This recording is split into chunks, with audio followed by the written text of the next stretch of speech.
চাষের জমিতে পাম্প বসানোর সময় দুপক্ষের বচসা, গুলিতে আহত এক ব্যক্তি। গোপাল সরকার, বয়স 50। ঘটনাটি নদিয়ার তেহট্ট থানার দেবনাথপুরে।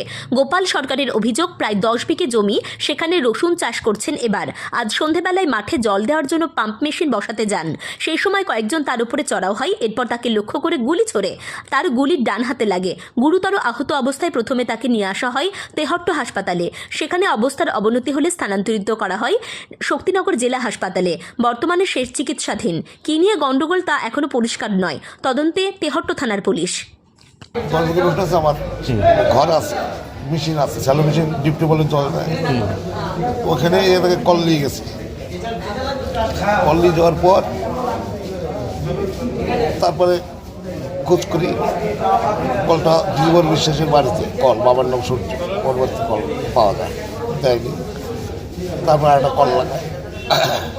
একটা কল লাগানোর পর আজকে ওইখানে পেঁয়াজ আছে, গম আছে, ওই রসুন খেতে জল দেই। তো ওরা ওই মেশিনটা নিতে এসছে।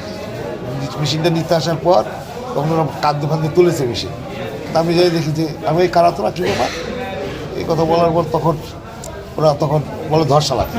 আমার পাশে ছিল একজন, ওরা দৌড় মেরেছে, আমার পাশে ছিল আমার লোক, ওই আমার পাশে মাঠে, দেবনাথপুরের মাঠে। আর যারা গুলি করলো তাদের বাড়ি কোথায়? ওই পাশেই বাড়ি। ওরা কিছু করে এসেছিল আপনার ওখানে? আমার ওখানে মেশিন নিয়ে গেছিল।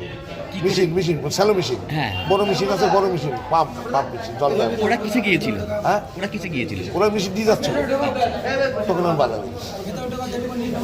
নদিয়ার শক্তিনগর থেকে আদিত্য ভট্টাচার্যের রিপোর্ট, এন বাংলা নিউজ।